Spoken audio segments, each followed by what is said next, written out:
vamos falar aqui sobre a vitória do Lula, que aconteceu ontem. Ô, Joel, por favor, coloca aí na tela. Lula é eleito com a menor vantagem da história. A abstenção no segundo turno é menor do que a primeira. Hoje temos um pequeno problema de comunicação com a base, mas vai dar certo.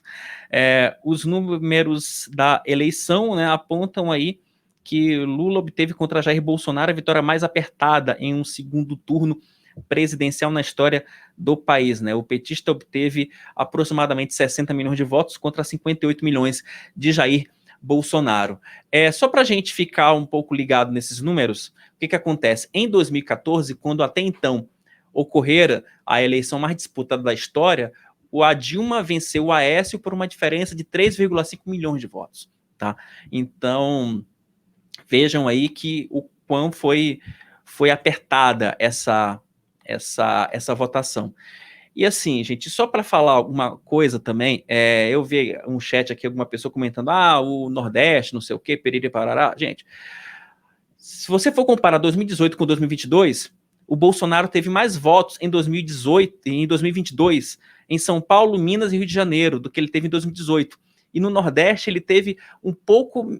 ele teve mais... Perdão, deixa eu reformular o raciocínio. O Bolsonaro teve mais votos na região Nordeste em 2022 do que teve em 2018. E em São Paulo, Minas e no Rio de Janeiro, o Bolsonaro teve em 2022 menos votos do que ele teve em 2018. Então, assim, vamos parar um pouco com essa coisa de a culpa é do Nordeste, não sei o quê. Então, assim, vamos analisar as coisas de forma muito fria para a gente acabar não partilhando informações que não são fidedignas à realidade, tá? Então, voltando aqui e o Lula, depois que ele venceu, ele pediu aí um processo de reconciliação, né? Ontem ele falou que o Brasil não precisa mais dessa divisão, que não é mais necessário esses dois Brasis. E coloca aí na tela, por gentileza, Joelton, essa história do discurso do Lula. Em discurso, Lula cita Deus e fala em reconciliação nacional. Foi um primeiro discurso, pelo menos ele fez uma sinalização ali em relação ao mercado, fez uma sinalização em relação aos evangélicos e fez uma sinalização até algumas fatias do eleitorado que não eram muito afeitos ao petista. Vamos ver se ele vai, né, encampar esse Lulinha Paz Amor daqui para frente, né? Vamos estar aqui fiscalizando, monitorando cada ação do presidente da República eleito, tá? Aquilo que inclusive eu escrevi até nas redes sociais. Gente, passa governo, entra governo, a imprensa está aqui, ó, fiscalizando cada um, entendeu? Quer seja petista, bolsonarista, estamos aqui, né? Pentelhando esses caras, porque só com muita pressão é que eles conseguem fazer um governo decente para você, pagador de impostos, tá bom? Jota, coloca aí na tela, por gentileza, esse VT do Lula, desse discurso do agora presidente eleito Luiz Inácio Lula da Silva. Meus amigos e minhas amigas, a partir de 1º de janeiro de 2023, vou governar para 215 milhões de brasileiros e brasileiras, e não apenas para aqueles que votaram em mim. Não existe dois Brasis. Somos um único país, um único povo, uma grande nação. Não interessa a ninguém viver numa família onde reina a discórdia. É hora de reunir de novo as famílias, refazer os laços de amizade rompidos pela propagação criminosa do ódio. A ninguém interessa viver num país dividido e permanente estado de guerra. Este país precisa de paz e de união. Este povo não quer mais brigar. Este povo está cansado de enxergar no outro o inimigo e ser temido ou destruído. É hora de baixar as armas que jamais deveriam ter sido empunhadas. Armas mata. E nós escolhemos a vida.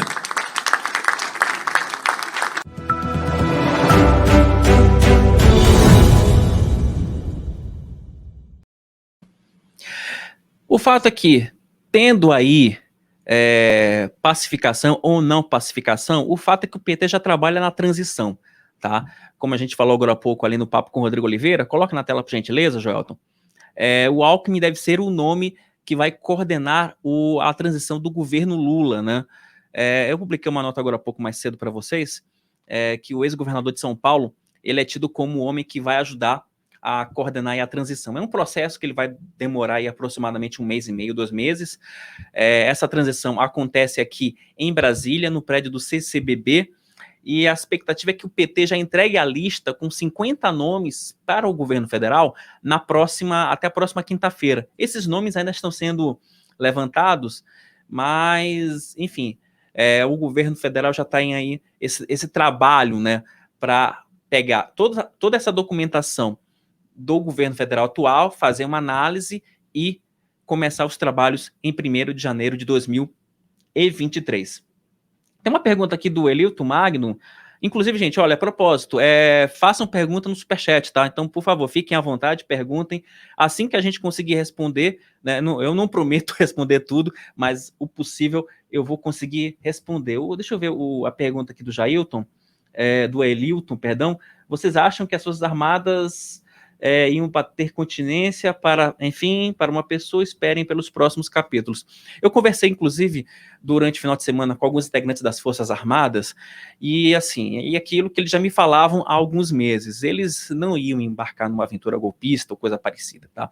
As Forças Armadas, elas têm um dever constitucional, independentemente do governo. É uma força de Estado, não é uma força de governo. Então, aquele cenário de que os caras iam trabalhar por um golpe militar, etc, etc, gente, esquece, tá? Esquece.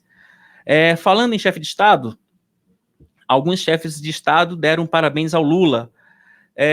Alguns conhecidos, como Daniel Ortega. Vamos colocar essa nota da Cruzoé sobre os ditadores. Ditadores festejam a vitória de Lula. Vamos colocar essa outra, porque, enfim, eu acho que essa resume bem a situação. Isso, Joelton, muito bem. Você tá feliz, né, Joelton? Tá na tela, vamos lá. Ditadores festejam a vitória de Lula. Desce um pouquinho, por gentileza, Joelton. O ditador de Cuba, Miguel Dias-Canel, publicou nas redes sociais uma mensagem comemorando a vitória de Lula. O ditador venezuelano, Nicolás Maduro, também publicou uma mensagem, assim como o Daniel Ortega. Tá bem, né? Também de companhia petista, né? Mas é como dizem por aí, né? O Lula aí tentando uma pacificação, não é só de ditadores que faz, nem só de ditadores, né? Fazem as mensagens de Lula, né? Biden também parabenizou o presidente agora eleito, Zelensky também parabenizou. Vamos colocar o Biden, por gentileza, e também o Macron na França. Coloca aí o Biden, por gentileza. Isso, muito bem, obrigado. Subindo aí o Biden, o presidente dos Estados Unidos, Joe Biden, parabenizou Lula por sua vitória no segundo turno das eleições presidenciais. Em comunicado divulgado pela Casa Branca na noite deste domingo, Biden afirmou estar ansioso para trabalhar junto com Lula. Na mensagem ele falou basicamente o seguinte, né? Envio meus parabéns a Luiz Inácio Lula da Silva pela vitória em uma eleição livre, justa e digna de confiança. Espero que possamos trabalhar juntos e manter a cooperação entre nossos dois países nos próximos meses e nos anos que virão.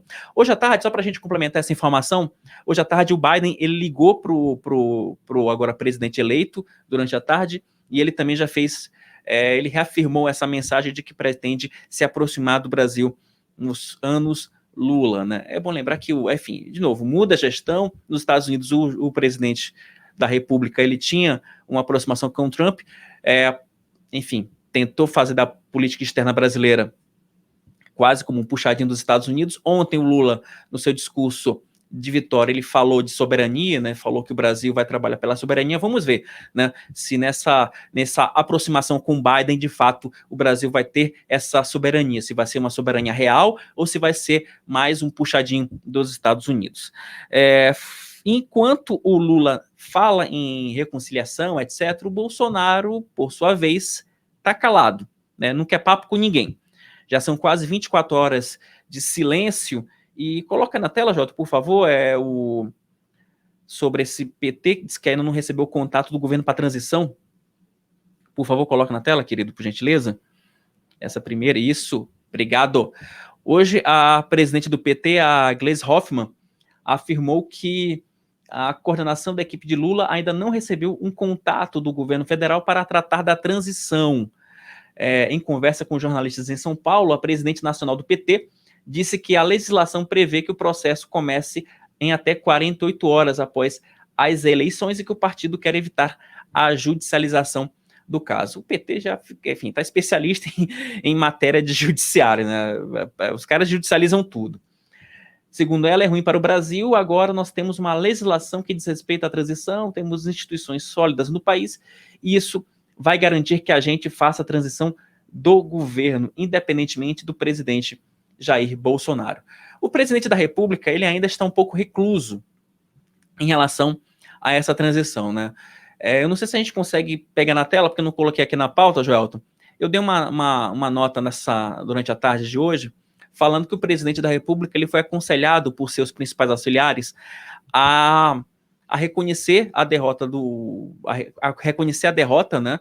E já se colocar como candidato para 2026. A gente consegue colocar aí na tela, Joelton?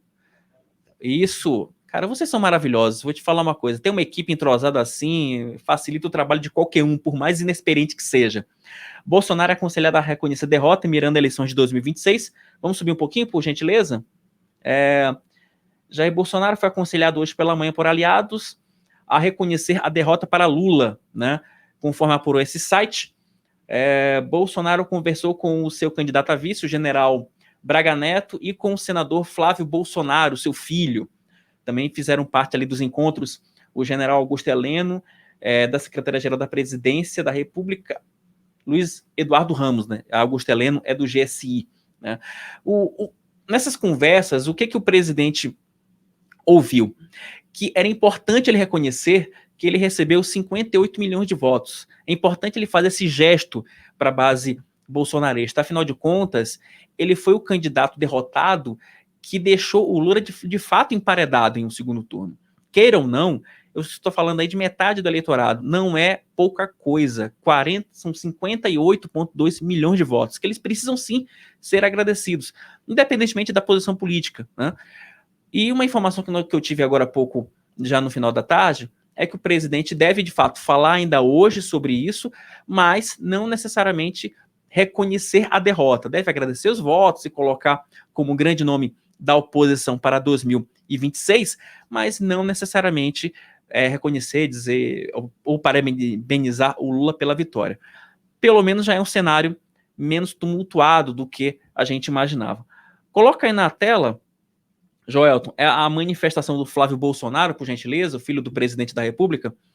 O senador Flávio Bolsonaro foi ao Twitter, né, falar sobre a vitória do Lula. Ele não reconheceu, ele não parabenizou o petista, mas ele falou que é um momento de maturidade, né? Segundo o Flávio Bolsonaro, ele agradeceu, né, a cada um dos votos, né? Obrigado a cada um que nos ajudou a resgatar o patriotismo, que orou, rezou, que foi para as ruas, deu seu suor pelo país, que está dando certo, e deu a Bolsonaro a maior votação de sua vida. Vamos erguer a cabeça e não vamos desistir do Brasil. Deus no comando. Isso é um detalhe curioso das manifestações da base bolsonarista, que eles associaram sempre a vitória do Bolsonaro a uma vitória divina, né? Sempre uma ação divina. Vamos colocar aí a Damares Alves, também se manifestando a favor do presidente da República. Bolsonaro deixará a presidência em janeiro de cabeça erguida. Sobe, por gentileza, a Damares, que ela é apontada como como uma possível líder da oposição ao governo Lula no Senado, tá? A senadora eleita Damares Alves reconheceu a vitória de Lula e publicou no Twitter, né? Perdemos uma eleição, mas não perdemos o amor pelo nosso país. Bolsonaro deixará a presidência da República em janeiro de cabeça erguida, com a certeza do dever cumprido e amado por milhões de brasileiros. Isso é um detalhe importante para a gente ressaltar, gente, que assim, independentemente do resultado de ontem, com a vitória do Lula, o fato é que o Bolsonaro, e aí, queira ou não, o Bolsonaro perdeu, mas ele não pode ser considerado um perdedor. Ele não pode ser considerado um derrotado. Porque o bolsonarismo, ele está aí. O bolsonarismo está vivo. Ele tem filhos, né? Então, a base aliada, a base do Bolsonaro na Câmara, no Senado e também nos governos estaduais vai ficar aí durante 4 anos. Então, se o Bolsonaro tiver capacidade, tiver um pouquinho de inteligência e tiver discernimento, de esfriar a cabeça, de pensar, é possível que o Bolsonaro volte em 2026. Então, não descartem essa possibilidade. Mas tudo vai depender da construção do nome de Jair Bolsonaro nos próximos 4 anos, tá? E o PT também tem uma questão que a gente não pode deixar de destacar, é que o PT ele vai ter um cenário adverso na Câmara, no Senado. Coloca aí na tela, por gentileza. Ontem, depois da derrota, da vitória, perdão, do Lula, a base bolsonarista no Senado já falou em cenário adverso, né? O líder do Senado, o Carlos Portinho, por favor, sobe por gentileza aí, Joelton. Ele falou que, enfim, o país ainda está muito dividido, né? E que o presidente eleito, Lula, tem um Congresso hostil e e vai ter uma nova chance, né? Uma chance de reescrever a própria história, né? Que os pouco mais de 50,82% de brasileiros saibam do nosso destino, né? O outro integrante do Senado que se manifestou foi o Marcos Duval, que é integrante da tropa de choque do governo lá no Senado, né? Ele afirmou que o resultado das urnas demonstra a vontade da maioria. Lutei para que continuassem a atual política de desenvolvimento do presidente Bolsonaro, mas essa foi a vontade da maioria dos brasileiros e deve ser respeitada. Numa democracia consolidada como a nossa. Agora é hora de um comportamento maduro de todos nós. E isso, gente, essa frase do Marcos Duval, ele foi uma tônica de toda a base bolsonarista, tá? Alguns deputados, inclusive o Nicolas Ferreira, deputado eleito por Minas Gerais, eles ressaltaram isso, eles reconheceram a vitória do Lula, reafirmaram a sua posição de oposição em um governo Lula, mas eles pediram maturidade democrática de reconhecer o resultado das urnas. Ou seja, é um avanço, né? Há de se reconhecer, sim, é um avanço de toda essa bancada bolsonarista, depois de toda a confusão, depois de toda a tensão eleitoral, de ir às redes sociais e já manifestar que, olha, temos um presidente eleito, é o presidente Lula, porém, somos oposição, mas isso não significa que vamos manter esse clima bélico nos próximos 4 anos, tá bom? E sobre ainda o Carlos Portinho, líder do governo no Senado, ele conversou hoje, meio-dia, no nosso debate vespertino, o meio-dia em Brasília. Inclusive, gente, é bom que vocês assistam, que é uma bela opção para a sua hora do almoço, né? Sempre 2 visões divergentes sobre o mesmo assunto, né? Que, inclusive, o nosso meio-dia em Brasília, programa novo, que faz parte dessa reformulação da nossa grade de programação daqui, do Antagonista, é comandado pela nossa Kiss Vasconcelos. Ô, Joelton, deixa eu aproveitar, já que eu fiz aqui o jabá do meio-dia em Brasília, coloca na tela aí a manifestação do Carlos Portinho, justamente sobre essa nova configuração do Senado a partir de 2023, com a vitória do Lula. Agora, senador Carlos Portinho, o senhor como líder do governo aí no Senado, qual a sua sensação em relação à aceitação do novo presidente, do presidente eleito?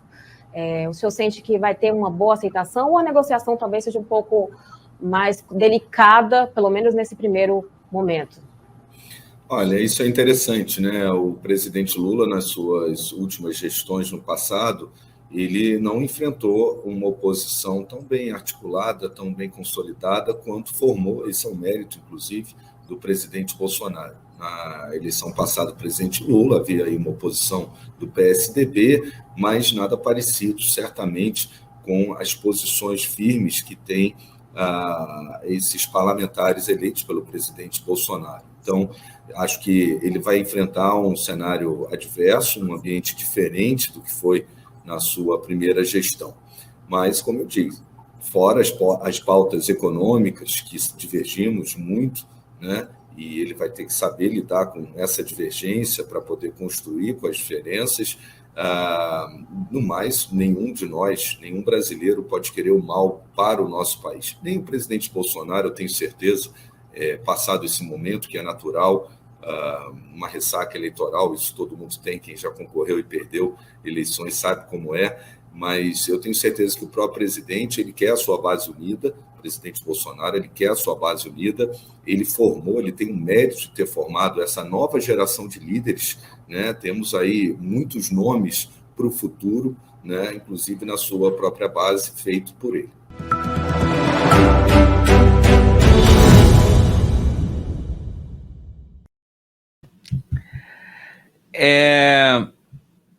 E para falar sobre, e falando ainda sobre essa questão do cenário, alguns integrantes de PL, PP e da União Brasil já falam aí de uma espécie de apoio crítico ao governo Lula. Como é que seria isso? Olha, eu apoio o governo Lula em algumas pautas que sejam de interesse comum, mas eu vou ser oposição em algumas pautas que não sejam de interesse. Coloca na tela, por gentileza, ô Joelton, essa manifestação do líder do União Brasil ou da União Brasil, dependendo de que termo você concorde, se você vai concordar com o partido ou se vai concordar com União.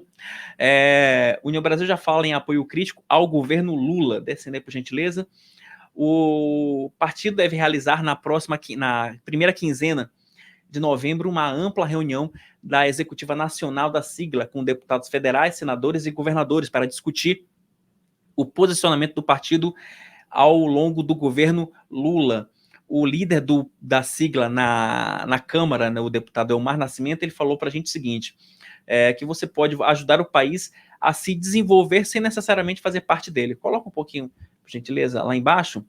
Eu só quero pegar a bancada da União Brasil, que a União Brasil é um partido que vai ter aí a terceira maior bancada da Câmara, são 59 parlamentares, né, ficando atrás do próprio PT, leia-se a Federação Brasil de Esperança, né, que inclui também o PVI, o PCdoB, e o próprio PL do Jair Bolsonaro, que vai ter aproximadamente 100 parlamentares. Mas esse centrão, ele tende, né, ele não é um centrão homogêneo, tá? O PL, ele hoje é o partido do presidente da República, mas isso não significa que todos os parlamentares do PL automaticamente são bolsonaristas.